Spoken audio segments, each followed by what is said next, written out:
여러분 반갑습니다. 여러분의 멘탈 전도사 천만쌤입니다. 이제 마지막 시간 방송 한번 진행토록 하겠습니다. 일주일도 금방 지나가는 것 같고 토요일도 마찬가지로 일요일도 금방 지나가네요. 벌써 일요일도 다 갔습니다. 여러분 편안하게 하루 마무리 잘 하시고 저랑 같이 한번 살펴봅시다. 이번 주 우리 증시는 제21대 대통령 선거를 지나면서 코리아 디스카운트 해소에 대한 기대감이 커지는 한 주가 될 것 같아요. 여러분 대선이 있죠. 이 선거 결과에 따라 가지고 그 투표 결과에 따라서 결국은 수혜주, 피수혜주 뭐 그런 거죠. 수혜주, 피해주 이렇게 갈릴 겁니다. 단기 변동성이 확대될 수 있겠지만은 이 정책 기대감은 유효하다 그렇게 보는 거죠. 정책 기대감. 한국은행에서 보면은 지난주 코스피 전주 대비 105.58포인트 상승해서 2697.67의 거래를 마쳤고 지난주 코스피는 2600선에서 안착한 데 이어서 주 중반 상승세가 이어지면서 9개월 만에 2700선 돌파하기도 했죠. 이렇게 지수가 2700을 넘어선 것은 지난해 8월 이후로 처음입니다. 한국은행의 기준금리 인하와 인공지능 대장주 엔비디아의 호실적, 미국의 상호관세 위법 판결 이런 그 각종 호재가 맞물리다 보니 우호적인 환경이 조성이 됐다 그런 평가가 있습니다. 우호적인 환경이 조성이 됐다. 그리고 다만 주 후반에 단기 급등에 대한 차익 실현, 이 차익 실현의 압박이 강해지다 보니 2690선으로 이제 후퇴를 한 거죠. 지난주 유가증권 시장에 보니까 외국인 135억, 기관애들이 1조 8,200억 순매수했습니다. 개인들은 1조 8,458억 순매도. 이번 주 시장의 관전 포인트는 미국 관세 정책과 관련해서 이슈하고 우리나라 대통령 선거 결과가 나옵니다. 특히 대선의 경우 행정부 교체로 정책 부재에서 이 정책 강화 국면으로 전환될 것이다. 그러면 정책 강화 국면으로 전환될 거라는 분석도 있어요.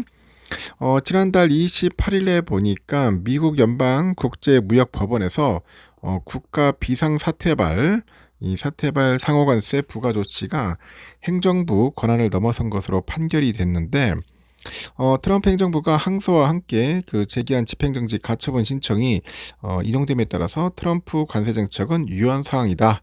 이러면서 그럼에도 불구하고 트럼프의 관세 정책 강도는 악화될 전망이라고 보는 것 같아요. 한국은 오는 3일에 20일 대통령 선거를 진행합니다. 그래서 선거 결과에 따라 가지고 수혜주하고 피해주죠. 하여튼 갈립니다. 엇갈려요. 그 단기 오버슈팅하고 차익 실현 그 가능성도 존재합니다. 행정부 교체로 정책 부재에서 정책 강화 국면으로 가지 않을 것인가 그렇게 보고 있습니다. 대선 중에는 자본시장 선진화에 대한 공감대가 확인이 되면서 선거 이후로도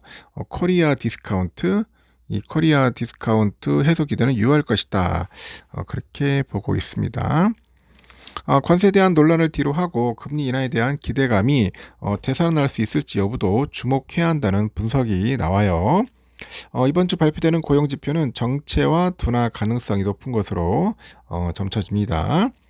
그리고 관세 정책에 대한 법정 다툼이 전개되는 과정인데 기업의 불확실성과 소극적 고용은 유지될 수밖에 없는 상황이라고 하죠. 반면에 관세 정책 강도가 악화되는 가운데 경기 둔화로 인해서 물가 상승은 제어될 것으로 예상을 한답니다. 고용 지표에 대해 따라서 연준의 매파적인 스탠스가 좀 유연해질 수 있는 이유라고 이제 그렇게 보고 있는 거죠.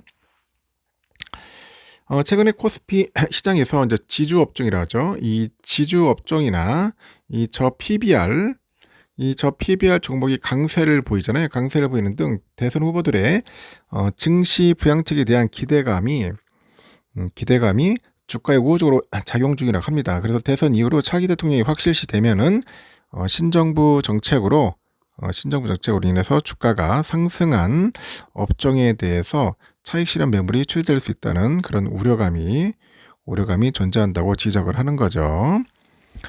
차익 실현 가능성은 존재하나 상법 개정안 등 한국 주식시장의 배당 성향과 자사주 매입을 확대해서 코리아 디스카운트를 해소하는 정책이 시행될 경우 외국인 자금은 정책 시행을 확인한 이후에 유입될 가능성이 높다 존재한다고 덧붙이는 것 같습니다. 주요 경제지표 발표하고 이벤트 한번 봅시다. 2일에 보니까 미국 5월이죠. ISM 제조업지수 그리고 월러 연준이사 경제 연설 계획돼 있네요. 그리고 3일에는 미국 파월 연준의장 연설이 있습니다. 그리고 4월 제조업 신규 수주, 4월 졸트 구인 공고 건수가 있네요. 그리고 4일에는 미국 5월 ISM 서비스업 지수가 있습니다. 5일에는 미국 4월 무역 수지가 발표되네요. 그리고 유럽에는 6월 22 통화정책 결정회의가 있습니다.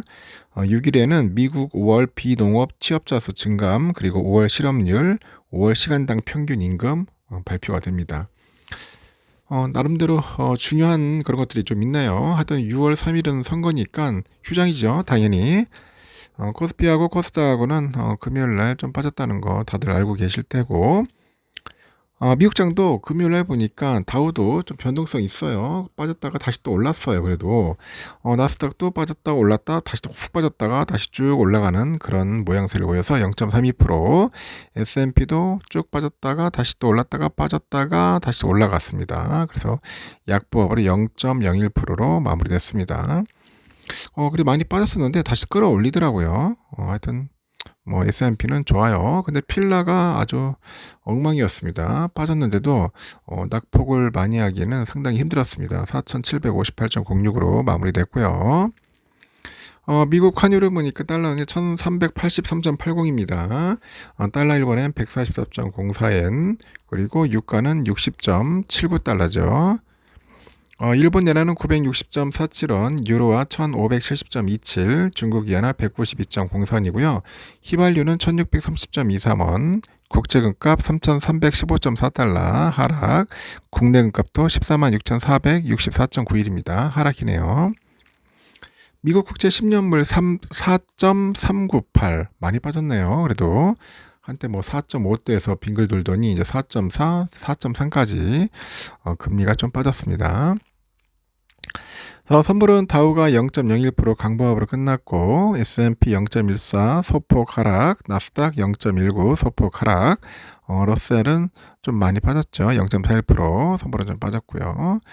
우리 삼성전자도 좀 아쉽지는 하지만 그래도 좀 올랐어요. 좀 반등을 해가지고 56,200원까지 왔는데 내일은 상당한 혼조세를 보일 것 같습니다. 56,000원대에서 놀지 않을까 조심스럽게 예상을 해보고 우선주도 마찬가지로 46,000원대에서 놀 것 같습니다. 급격하게 빠졌다가 다시 또 올라왔다가 해가지고 왔다리 갔다리 할 겁니다. 변동성이 심하다는 거 저는 그렇게 예상을 합니다. 여러분의 예상 생각은 어떤지 모르겠습니다. 저는 여기까지 하겠습니다. 여러분 편안한 밤 보내시고 내일 새벽에 봬요. 굿나잇.